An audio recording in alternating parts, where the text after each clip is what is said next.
Bismillahirrahmanirrahim. Assalamu alaikum students. My name is Muhammad Usman Salim. I am from UGI Chemistry Department.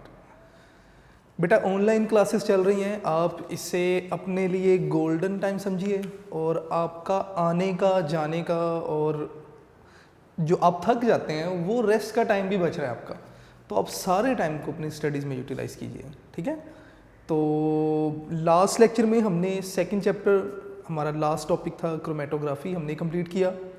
हमने chromatography में definition देखी chromatography की, हमने देखा कि किस प्रिंसिपल को ओबे कर रहा है क्रोमेटोग्राफी। इसी तरह हमने मोबाइल फेज़, स्टेशनरी फेज़ को डिस्कस किया। इसके बाद हमने देखा कि एब्जॉर्प्शन क्रोमेटोग्राफी क्या है, पार्टीशन क्रोमेटोग्राफी क्या है, और उसके बाद फिर हमने पेपर क्रोमेटोग्राफी को स्टार्ट किया जो कि टाइप थी पार्टीशन क्रोमेटोग्राफी की। इसमें हमने बताया कि स्टेशनरी फेज़ क्या है, मोबाइल फेज़ क्या है। इसी तरह हमने पेपर क्रोमेटोग्राफी के 2-3 टाइप्स को डिस्कस किया कि असेंडिंग है, डिसेंडिंग है, रेडियल है, और ये टाइप थी with respect to the motion of mobile phase. अगर मोबाइल फेज़ अपवर्ड मूव करेगा तो असेंडिंग है, डाउनवर्ड मूव करेगा डिसेंडिंग है, तमाम डायरेक्शन में मूव करेगा तो रेडियल है। इसके बाद हमने प्रॉपर प्रोसीजर को डिस्कस किया with the help of diagram. मैंने वो सारा बोर्ड पे लिखा नहीं था, मैंने with the help of diagram discuss किया, और फाइनली हमने क्रोमेटोग्राफी के यूजेस को डिस्कस करने के बाद इस चैप्टर को हमने कंप्लीट कर लिया था। तो बेटे आज हमने थर्ड चैप्टर स्टार्ट करना है, इम्पोर्टेंट चैप्टर है। इस चैप्टर में से बेटे 2 MCQ आएंगे आपको, ठीक है, 4 आपको आएंगे शॉर्ट क्वेश्चंस और 1 यहाँ से लॉन्ग क्वेश्चन आएगा। मैं यहाँ पे लिख भी देता हूँ कि इस चैप्टर का वेट क्या है। कहते हैं जी कि 2 इसमें से MCQs आएंगे आपको,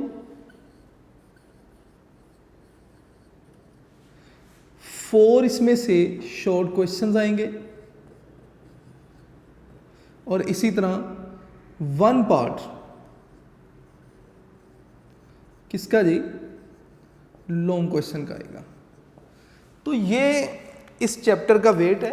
इट मीन्स के अगर आप इस चैप्टर को देखें तो टोटल 10 मार्क्स आप जो है वो ऑब्टेन कर सकते हैं अगर इस चैप्टर को अच्छी तरह तैयार करें तो। ठीक है, तो 10 मार्क्स अच्छा खासा वेट है। तो इट मीन्स के ये चैप्टर इंपॉर्टेंट चैप्टर है, तो आपको स्टार्ट से ही जो है वो बड़ा फोकस जो है उसके साथ चलना पड़ेगा। तो स्टार्ट करते हैं जी। थर्ड चैप्टर है हमारा, chapter name is gases, page number 40, chapter name gases. अब गैस को डिस्कस करने से पहले हम स्टेट ऑफ मैटर को डिस्कस करेंगे। देखिए बेटे, अगर मैं मैटर की बात करूं तो मैटर क्या है, हमने पढ़ा है कि हर वो चीज जो जगह घेरे, वजन रखे, मैटर कहलाती है। Anything which carry weight and occupy space is called matter. मैं हूं, मेरा वेट भी है, अच्छा खासा वेट है और अच्छी खासी जगह भी घेरी है, मैं हेल्दी पर्सन, तो आई एम मैटर। इसी तरह हर वो चीज़ जो आपको नज़र आ रही है मैटर है।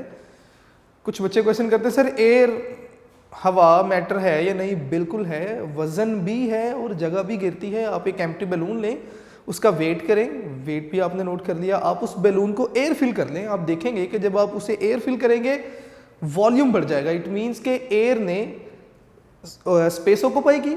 अगर आप उसका वेट करेंगे तो एम्प्टी बैलून से ज़्यादा होगा। तो किस वजह से था? Due to air. तो इसका मतलब हवा जगह भी घेरती है, वजन भी रखती है, एयर भी क्या है? मैटर है। ठीक है, तो बात को आगे लेकर चलते हैं जी। मैटर के ऊपर तो खैर ज़्यादा डिस्कशन करने की ज़रूरत नहीं है, आप जूनियर क्लासेस में अच्छी तरह सीख के आए हैं।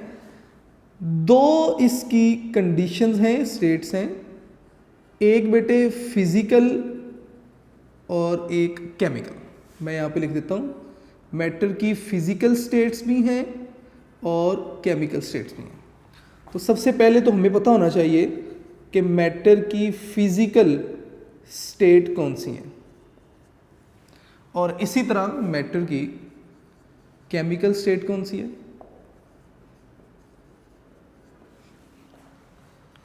अगर मैटर की फिजिकल स्टेट को देखा जाए तो there are 3 physical states of matter.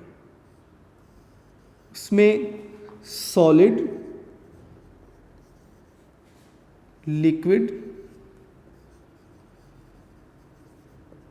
और गैस, ये तीनों ही मैटर की फिजिकल स्टेट है, जबकि फोर्थ स्टेट जो कि प्लाज्मा है that is a conditional state जो कि केमिकल स्टेट है। सॉरी, प्लाज्मा क्या है?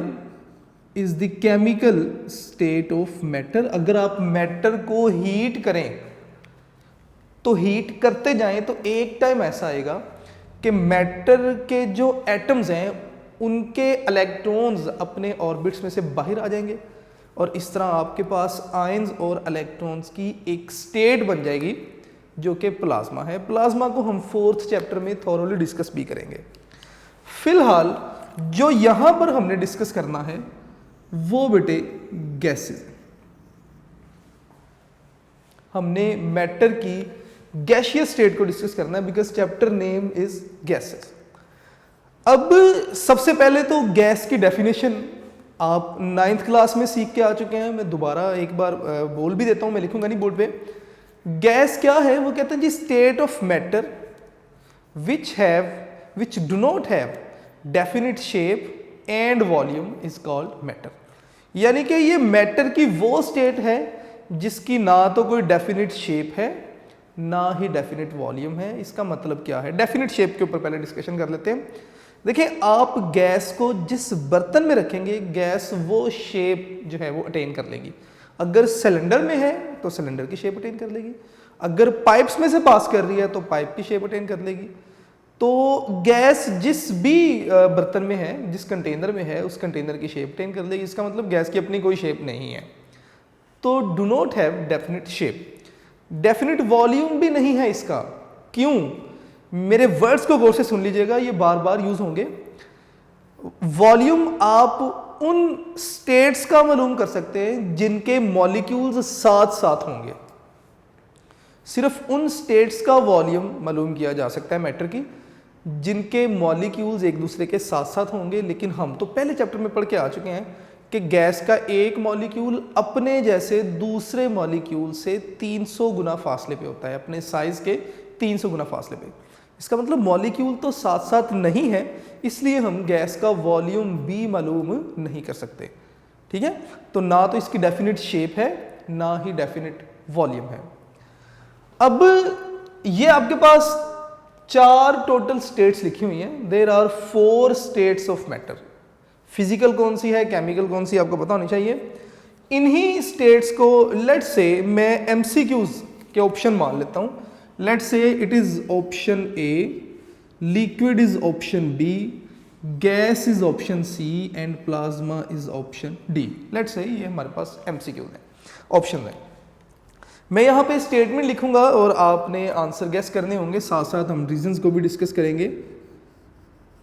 ठीक है, तो पहला मेरा क्वेश्चन यहाँ पे होगा कि सिंपलेस्ट स्टेट ऑफ मैटर। मैं यहाँ पे लिख देता हूँ जी, सिंपलेस्ट स्टेट ऑफ मैटर कि कौन सी मैटर की सिंपलेस्ट स्टेट है।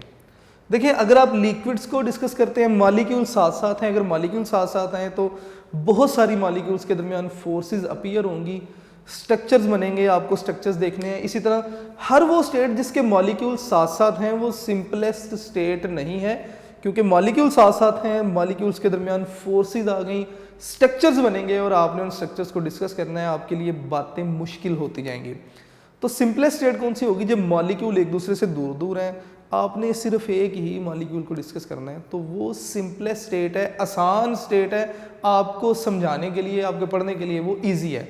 तो सिंपलेस्ट स्टेट ऑफ मैटर कौन सी हो जाएगी? गैस। ठीक है, तो इसका आंसर मैं यहाँ पे लिख रहा हूँ कि option C is the answer.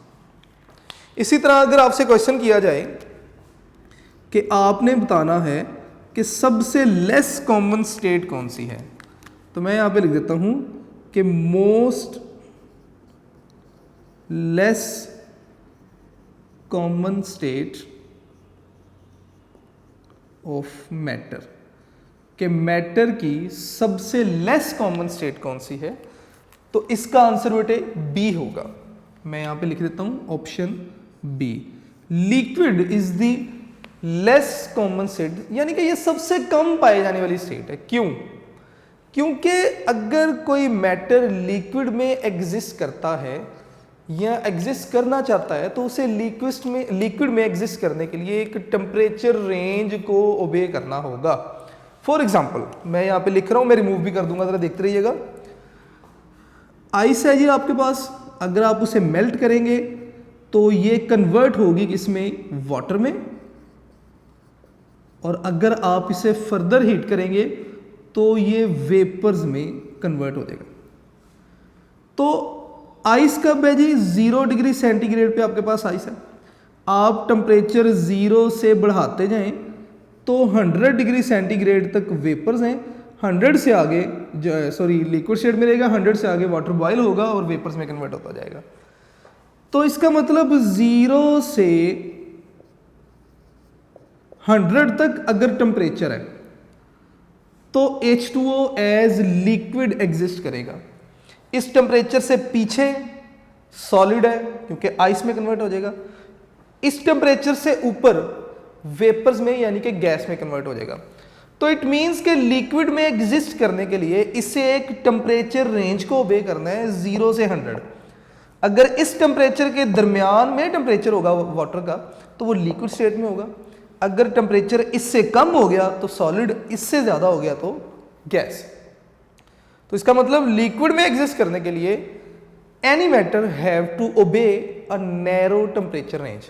Temperature range से कम है, अगर वो सॉलिड है, ज़्यादा है तो गैस है। तो इसका मतलब कि लिक्विड में एग्जिस्ट करने के लिए एक टेम्परेचर रेंज को ओबे करना है, टेम्परेचर रेंज को ओबे करना है, इसीलिए liquids are less common state. बल्कि आपसे ये क्वेश्चन भी पूछा जाता है कि why liquids are less common as compare to solids and gases. चलो बेटे आगे नेक्स्ट एमसीक्यू की तरफ चलते हैं। मैं यहां पे लिखूंगा जी, most matter around us. Most matter around us, तो ये कौन से स्टेट में होगा? सॉलिड स्टेट में। तो मैं इसका आंसर यहां पे लिख रहा हूं ऑप्शन ए, यानी कि हमारे अराउंड जितना भी मैक्सिमम मैटर जो है वो सॉलिड स्टेट में एग्जिस्ट कर रहा है। उसके बाद लास्ट एमसीक्यू की तरफ चलते हैं क्योंकि हमें टाइम को भी देखना है साथ साथ।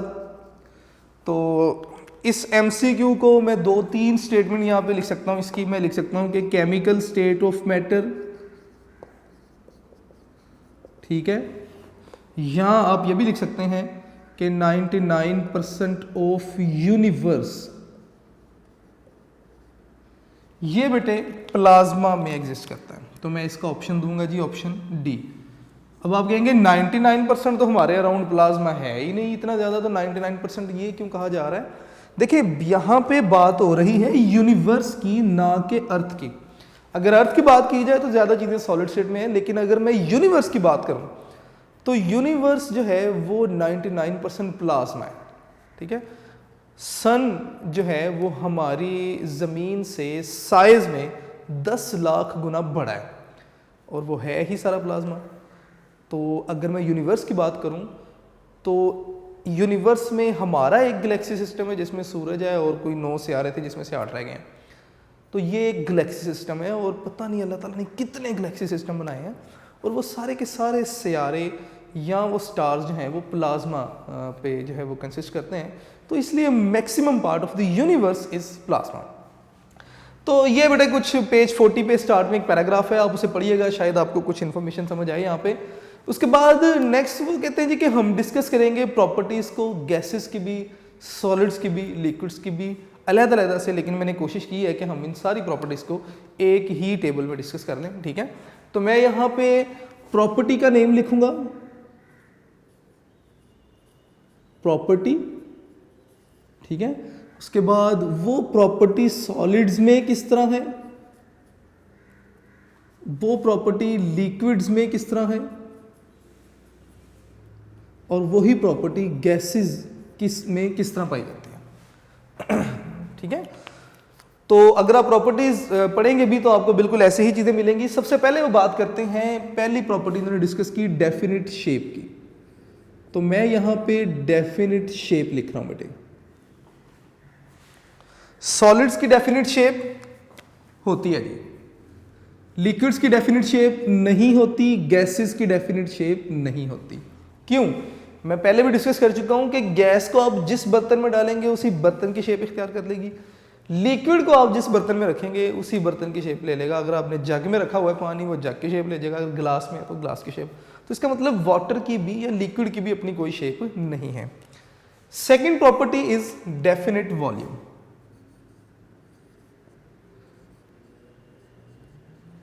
डेफिनेट वॉल्यूम जी, मैंने आपसे भी बात की थी कि वॉल्यूम हम सिर्फ उस मैटर का मालूम कर सकते हैं जिसके मॉलिक्यूल साथ साथ हैं या तकरीबन साथ साथ हैं। सॉलिड्स के मॉलिक्यूल साथ साथ होते हैं, जी होते हैं, इसका मतलब सॉलिड्स की डेफिनेट शेप होगी, वॉल्यूम भी होगा। लिक्विड्स का भी आप डेफिनेट वॉल्यूम मालूम कर सकते हैं, लेकिन गैस के मॉलिक्यूल्स एक दूसरे से बहुत ज़्यादा डिस्टेंस पे हैं, लिहाजा गैसेस का डेफिनेट वॉल्यूम नहीं होता। ठीक है। इसी तरह बेटे थर्ड प्रॉपर्टी अगर आप देखें तो डेंसिटी की बात हो रही है जी। थर्ड प्रॉपर्टी है जी डेंसिटी।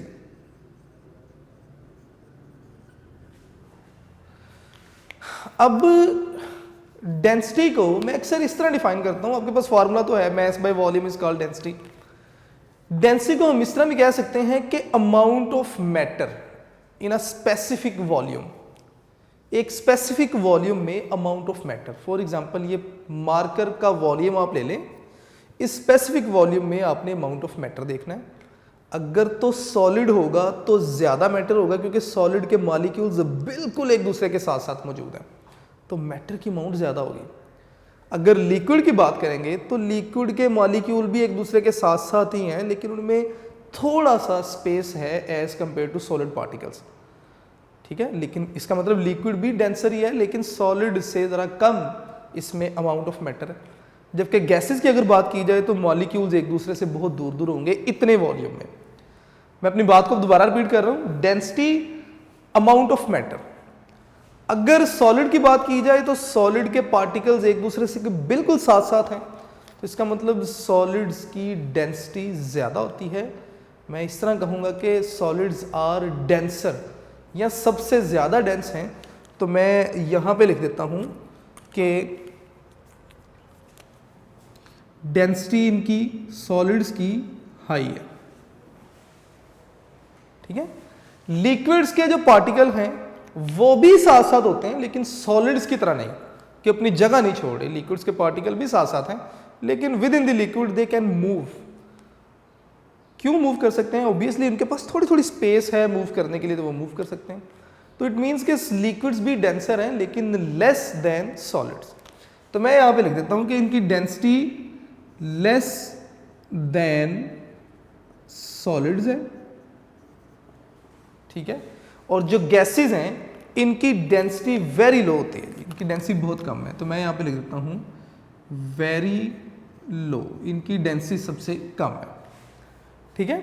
इसी तरह नेक्स्ट अगर आप प्रॉपर्टी देखें तो डिफ्यूजन इफ्यूजन की बात की जाती है। तो मैं यहाँ पे लिखूंगा जी डिफ्यूजन एंड इफ्यूजन। अब डिफ्यूजन क्या था कि अगर आपके पास दो, मैं यहाँ पे बल्कि लिख भी देता हूँ डायग्राम, थोड़ी सी जगह मेरे पास है, मैं कोशिश करूँगा कि मैं यहाँ पे बनाऊँ डायग्राम को। अगर आप देख पा रहे हैं तो लेट्स से आपके पास दो कंटेनर्स हैं, इन दोनों कंटेनर्स में दो डिफरेंट गैसेस हैं और दोनों गैसेस को सेपरेट किया हुआ है एक वॉल से।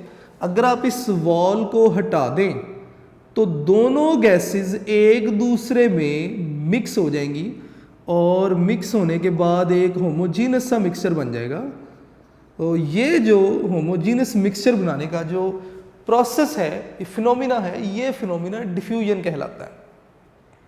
और इफ्यूजन क्या है कि लेट्स से आपके पास कोई एक गैस है और गैस के मॉलिक्यूल्स अगर इस टाइनी होल से वन बाय वन एस्केप कर जाएं तो ये फिनोमिना इफ्यूजन कहलाता है। ये हम जूनियर क्लासेस में सीख भी चुके हैं, फर्दर इस टॉपिक में, इस चैप्टर में आगे भी हम पढ़ेंगे इसे। ठीक है। तो सॉलिड के पार्टिकल्स या सॉलिड्स में डिफ्यूजन इफ्यूजन तो बिल्कुल भी नहीं होता। तो मैं यहाँ पे सॉलिड्स के केस में लिख दूंगा कि no diffusion and effusion. Gases liquids के केस में होता है, तो मैं यहाँ पे लिख दूंगा कि इनमें डिफ्यूजन इफ्यूजन तो होती है लेकिन लेस देन गैसेस। और इस केस में डिफ्यूजन इफ्यूजन जो है वो गैसेस के केस में हाई, गैसेस डिफ्यूज भी होती हैं और इफ्यूज भी होती हैं। इसी तरह नेक्स्ट अगर आप प्रॉपर्टी देखेंगे तो कंप्रेसिबिलिटी,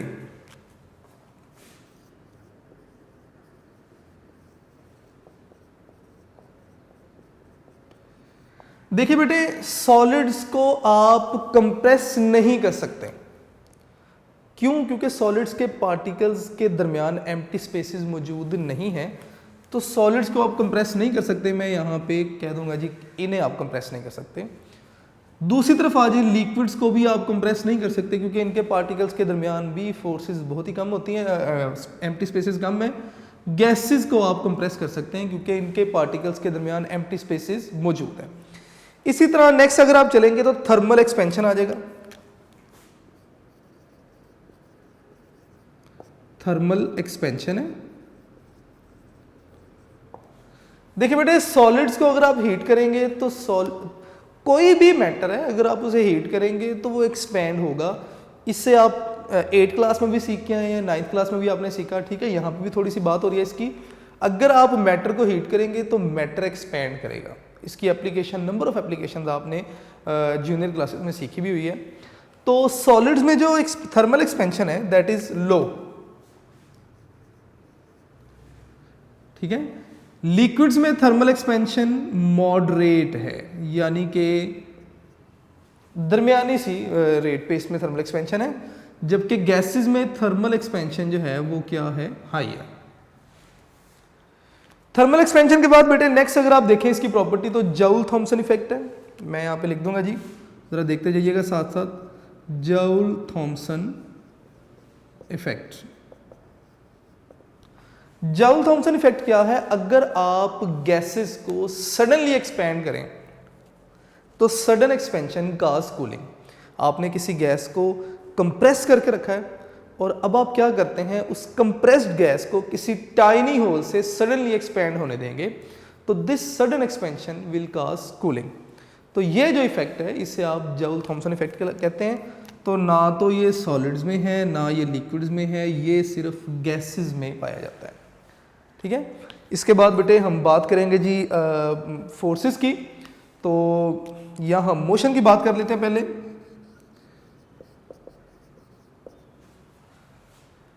सॉलिड्स के पार्टिकल्स की मोशन कौन सी है? Vibratory motion. देखें मार्कर है, सॉलिड स्टेट में है, बज़ाहिर आपको लग रहा है कि इसके पार्टिकल्स वाइब्रेट नहीं कर रहे, ये बिल्कुल जो है ना वो एक स्टेशनरी स्टेट में है। लेकिन अगर माइक्रोस्कोपिकली देखें तो मार्कर जिन पार्टिकल्स से मिलकर बना है वो पार्टिकल अपनी ही पोजीशन पे वाइब्रेटरी मोशन परफॉर्म कर रहे हैं, ठीक है। इसी तरह जितने भी सॉलिड्स हैं, तमाम सॉलिड्स के पार्टिकल अपनी ही पोजीशन पे रुक के गिवन एम्पलीट्यूड में वाइब्रेटरी मोशन परफॉर्म करते हैं। तो सॉलिड के जो पार्टिकल्स हैं, सॉलिड पार्टिकल्स की मोशन कौन सी होगी? वाइब्रेटरी मोशन होगी, वाइब्रेटरी मोशन। लिक्विड्स की अगर बात करें तो लिक्विड के पार्टिकल्स ट्रांसलेटरी मोशन परफॉर्म करते हैं। ट्रांसलेटरी मोशन में सर्कुलर मोशन भी आ जाता है, ठीक है। इसी तरह रोटेट लीनियर मोशन भी आ जाता है। और दूसरा उसके बाद आगे चले अगर आप तो गैसेस के पार्टिकल वाइब्रेटरी मोशन भी परफॉर्म कर रहे हैं, ट्रांसलेटरी मोशन भी परफॉर्म कर रहे हैं और रोटेटरी मोशन भी परफॉर्म कर रहे हैं, यानी कि इन पार्टिकल्स में तमाम किस्म की मोशन जो है वो मौजूद है। नेक्स्ट अगर आप पॉइंट देखेंगे तो इंटरमॉलिक्यूलर फोर्सेस है। अच्छा एक बात बेटा याद रखिएगा कि मोशन जब पार्टिकल्स की होती है तो गैस के जो पार्टिकल्स हैं ये मूव करते हैं, ड्यूरिंग देयर मोशन ये आपस में कोलाइड करते हैं और इसके साथ साथ ये कंटेनर की वॉल्स के साथ भी कोलाइड करते हैं। जब ये कंटेनर की वॉल्स के साथ कोलाइड करते हैं तो प्रेशर काज करते हैं, ठीक है। तो जो कि गैस की वजह से बनने वाला प्रेशर कहलाता है। इसी तरह लिक्विड्स भी प्रेशर काज करते हैं, सॉलिड्स का कोई प्रेशर नहीं होता। आगे चलते हैं जी, इंटरमॉलिक्यूलर फोर्सेस आ जाता है जी। तो मैं यहाँ पे लिख देता हूँ जी कि इंटरमॉलिक्यूलर फोर्सेस। उम्मीद है कि आप समझ जाएंगे मैंने क्या लिखा। इंटरमॉलिक्यूलर फोर्सेस, सॉलिड्स के पार्टिकल्स ने एक दूसरे को स्ट्रॉन्गली जो है वो हेल्ड किया हुआ है। तो इसका मतलब कि सॉलिड्स के केस में इंटरमॉलिक्यूलर फोर्सेस जो हैं वो स्ट्रॉन्गेस्ट होंगी। तो मैं यहाँ पे लिख दूंगा कि स्ट्रॉन्गेस्ट इंटरमॉलिक्यूलर फोर्सेस हैं। लिक्विड के केस में इंटरमॉलिक्यूलर फोर्सेस स्ट्रॉन्ग हैं, वीक नहीं है, स्ट्रॉन्ग है। इसीलिए लिक्विड के सारे पार्टिकल्स एक दूसरे के साथ साथ पाए जाते हैं। किसी लिक्विड में इंटरमॉलिक्यूलर फोर्सेस बहुत ज़्यादा स्ट्रॉन्ग है, ठीक है, जैसे वाटर है, जल्दी एवेपोरेट नहीं होता। और किसी लिक्विड में इंटरमॉलिक्यूलर फोर्सेस ज़्यादा स्ट्रॉन्ग नहीं है, जैसे पेट्रोल है। आप ओपन एयर में रखें तो थोड़ी देर बाद आप देखेंगे कि पेट्रोल की अमाउंट कम होगी। आप अपनी ज़ुबान में कहते हैं जी पेट्रोल उड़ गया, वो उड़ किधर गया, वो एवेपोरेट हो गया, ठीक है।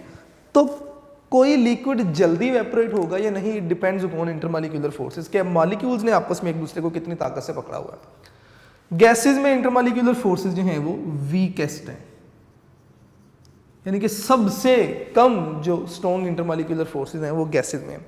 इसी तरह बेटे एक्सचेंज ऑफ काइनेटिक एनर्जी भी आप देख लें, तो मैं यहाँ पे लिख ही देता हूँ, exchange of kinetic energy. Solid के पार्टिकल्स एक दूसरे से टकराते हैं और काइनेटिक एनर्जी, सॉलिड के पार्टिकल टकरा नहीं सकते एक दूसरे से, लिहाजा इनमें exchange of kinetic energy almost वैसे तो केस बहुत सारे केसेस ऐसे भी हैं जिनमें अगर हम डिस्कस करें कंडीशनल केसेस में कि आप हीट करें सॉलिड को, सॉलिड के पार्टिकल्स की वाइब्रेटरी मोशन बढ़ेगी, तो ड्यूरिंग देयर कोलिजन ये क्या करेंगे, ये हीट को आगे ट्रांसफर करेंगे। ये तो कंडीशनल स्टेट है। वैसे आम हालात में सॉलिड्स के particle exchange of kinetic energy नहीं करते। लिक्विड के पार्टिकल एक हमेशा कांस्टेंट मोशन स्टेट में है, तो मूव करते रहते हैं, टकराते रहते हैं और काइनेटिक एनर्जी को एक्सचेंज करते रहते हैं। गैसेस के केस में भी मोशन जो है वो कॉन्टिन्यूस मोशन है, तो ये भी एक्सचेंज ऑफ काइनेटिक एनर्जी करते रहते हैं, ठीक है।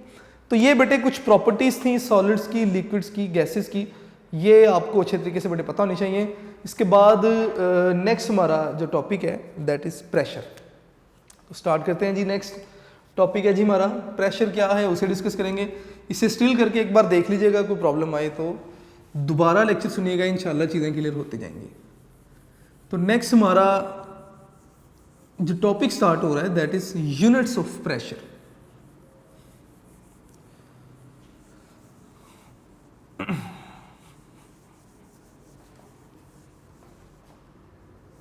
यूनिट्स ऑफ प्रेशर को सीखने से पहले सबसे पहले तो हमें प्रेशर का पता होना चाहिए कि प्रेशर क्या है। तो हमें पता है कि force exerted per unit area is called pressure. मैं पहले यहां पे टॉपिक नेम लिख दूं, उसके बाद आगे चलते हैं जी।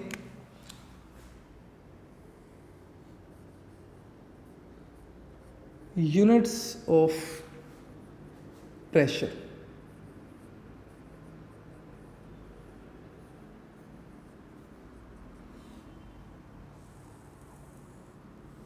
This is a new topic now. सबसे पहले तो बेटे आपको प्रेशर का पता होना चाहिए कि प्रेशर क्या है। हमें पता है कि अगर किसी बॉडी के पर यूनिट एरिया पे जो फोर्स अप्लाई होगी तो force per unit area will called pressure. लेकिन हमारा चैप्टर तो गैसेस है, तो इसका मतलब हम यहाँ पे सीख रहे हैं प्रेशर ऑफ गैस, कि गैस का प्रेशर क्या है। तो बिल्कुल जो आपने डेफिनेशन अभी मैंने बोली उसी डेफिनेशन को हम मॉडिफाई करके गैस के प्रेशर के लिए बना लेंगे कि force applied by a gas on per unit area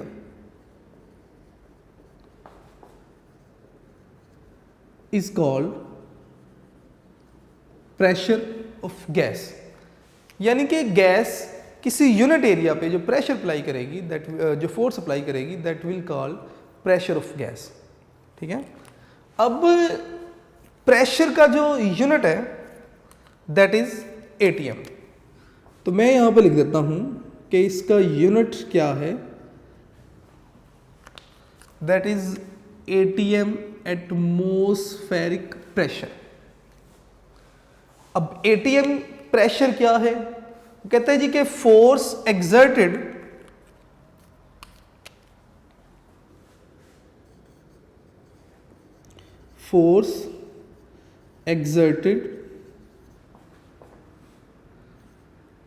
on per unit area by a 760 millimeter mercury column is 1 atm pressure। हमने पढ़ा है कि प्रेशर क्या है, force per unit area is called pressure. इसका यूनिट एटीएम है। एक ATM pressure कितना है, कहते हैं जी कि एक मरकरी कॉलम जो कि 760 मिलीमीटर हाई है, ये जो फोर्स अप्लाई करेगा यूनिट एरिया पर, ये फोर्स जो है वो एक एटीएम प्रेशर होगा। इसका मतलब क्या है, इसको पहले सीख लें आप, उसके बाद आगे चलते हैं। लेट्स से कि आपके पास एक ट्रे है, इस ट्रे में हमने मरकरी जो है वो प्लेस किया। अब आपने क्या किया, अब आपने 1 मीटर लंबी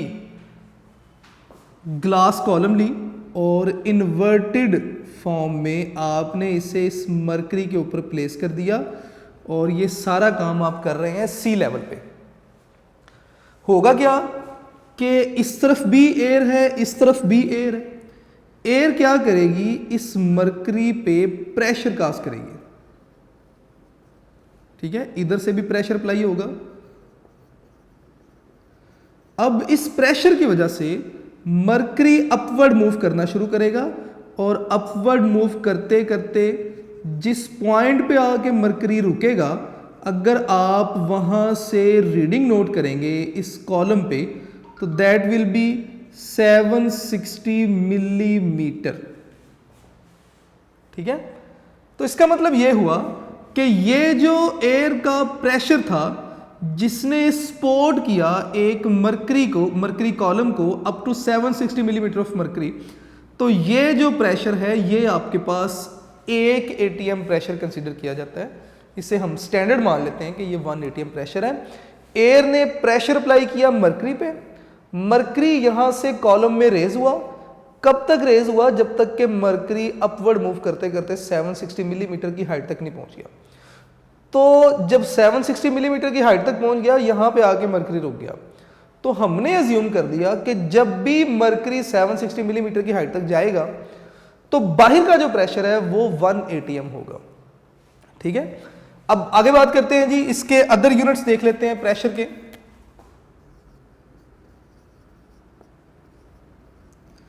दूसरे यूनिट्स कौन से हैं जी प्रेशर के? सबसे पहले तो प्रेशर का जो मेन यूनिट हमने डिस्कस किया दैट इज 1 एटीएम, और ये इक्वल होता है 760 मिलीमीटर ऑफ मरकरी के, और ये इक्वल होगा 760 टॉर के।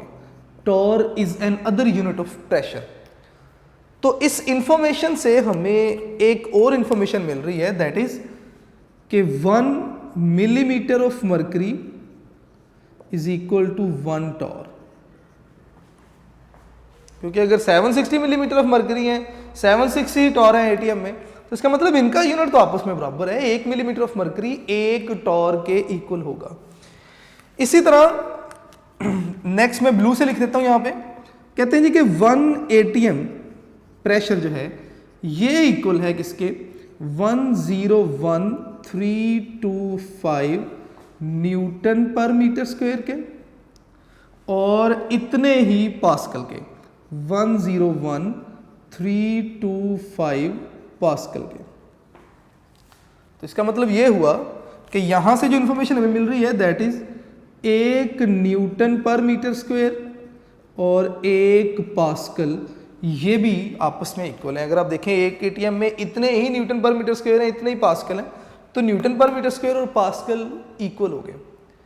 इसके अलावा हम आपसे ये भी बताते हैं कि 1 ATM is equal to 14.7 PSI, इसे आप कहते हैं जी पाउंड पर स्क्वायर इंच। ये भी प्रेशर का यूनिट है, 14.7 पाउंड पर स्क्वायर इंच, ठीक है। और ये एक एटीएम के इक्वल है। तो अगर इस सारी इंफॉर्मेशन को देखते हुए अगर आप एक यूनिट बनाना चाहें, एक इक्वेशन बनाना चाहें, तो आप इस तरह भी लिख सकते हैं कि 1 ATM is equal to 760 millimetre of mercury is equal to 760 torr, और ये इक्वल होगा 101,325 न्यूटन पर मीटर स्क्वायर के, और ये इक्वल होगा 101,325 पास्कल के, और ये होगा 14.7 PSI के पर स्क्वायर इंच के। तो ये आपके पास MCQ के लिए एक अच्छी इंफॉर्मेशन बन जाती है। आपको 1 ATM जो है वो स्टेटमेंट में लिखा जाएगा और आपसे पूछा जाएगा कि ये कितने जो है वो पास्कल के या न्यूटन पर मीटर स्क्वायर के या PSI के इक्वल है। अब बड़े एक दो बातें इसमें आपने और याद रखनी है कि ये जो PSI है ये यूनिट यूज होता है कहाँ पर, इंजीनियरिंग वर्क्स में, यूज्ड इन इंजीनियरिंग वर्क्स, ठीक है। और इसी तरह बार और मिली बार भी प्रेशर का यूनिट है। तो मैं यहाँ पे लिख देता हूँ कि मिली बार भी प्रेशर का यूनिट है, और ये यूनिट यूज़ होता है कहाँ, मेटेओरोलॉजिस्ट यूज़ करते हैं, जो कि सितारों वगैरह का, मौसम वगैरह का हाल बताते हैं, उन्हें आप मेटेओरोलॉजिस्ट कहते हैं। तो मैं यहाँ पे लिख देता हूँ जी कि यूज्ड बाय